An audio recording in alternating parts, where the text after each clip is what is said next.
শীতের ছুটিতে সবাই কক্সবাজার সেন্ট মার্টিন সাজেকে যায় আর আমি যাই আমার আপন মানুষগুলোর সাথে কোয়ালিটি টাইম পার করতে আর মাটির গন্ধ নিতে। সেরকমই একটা স্পেশাল দিন ছিল আমার এবার ছুটিতে।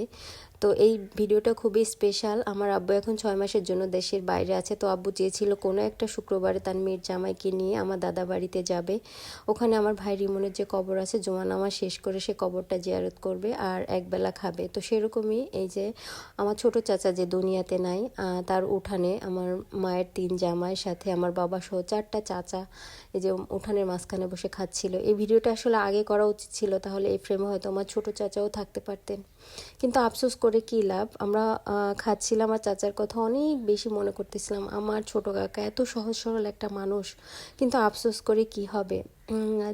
বয়সে ছোট হলেও আল্লাহর ডাক যদি আগে আসে তাহলে তো চলে যেতেই হবে। আল্লাহ আমার কাকাকে ভেস্ত নসিব করুক, এত ভালো একটা মানুষ ছিল। তো খাওয়া দাওয়া শেষ করার পরে আমরা ভাবছিলাম যে কি করব। তখন ভাবলাম যে আমার বাবা চাচাদের যে জমি সমসকান্দির মাঠে, সেখানে আছে, অনেক দিন যাওয়া হয় না, অনেক ছোটোবেলার স্মৃতি আছে এই মাঠে। তো সবাইকে দেখাই নিয়ে আসি যে এখানে আমাদের ছোটোবেলা কেটেছে, যায় আমার বাবা চাচাদের জমি কোনটা কোনটা।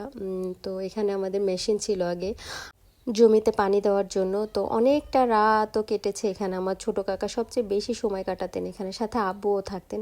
তো আমরাও আসতাম, কত শাক যে তুলেছি এই মাঠে।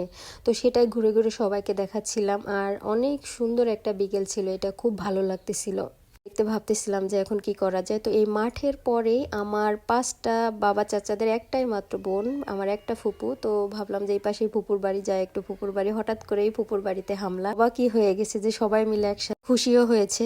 এই যে আমার 2 চেলা বাচ্চা, কথা বলে না ঢেকি স্বর্গে গেলেও ধান ভাঙে, তো আমার এই 2 বাচ্চার অবস্থা হচ্ছে তাই। এখানে এসেও খেলা শুরু করে দিছে। তো ফুপু একটু অবাকই হয়েছিল যে আমরা সবাই মিলে একসাথে কিভাবে গেলাম, বা কোনো কিছু আগে থেকে জানিয়ে যায়নি, একটু রাগারাগি করতেছিল। তো ফুপুকে সান্ত্বনা দিলাম, রাগ করার কিছু নেই, আমরা এমনি তোমার সাথে দেখা করতে এসেছি। তারপরে ফুপু আমাদের নাস্তা দিল, থাকার জন্য অনেক রিকোয়েস্ট করলো, তো আমরা থাকিনি। তারপরে এখানে ফুপুদের ওয়াজ মাহফিল হচ্ছিল, অনেকটা খাবার দাবার নিয়ে মেলার মতো বসেছে। তো সেখানে আমরা ঘুরে ফিরে দেখছিলাম। তারপরে সন্ধ্যার পরে নামাজ পড়ে আমরা একদম দৌড়ে সবাই মিলে আবার আমাদের বাড়িতে চলে এসেছি। আসলে যে যেখানে যান না কেন, আপন মানুষগুলোর সাথে সময় কাটানো যে কত শান্তি, সেটা শুধু আপন মানুষগুলোর সাথে থাকলেই বোঝা যায়। তো ভালো থাকবেন। আল্লাহ।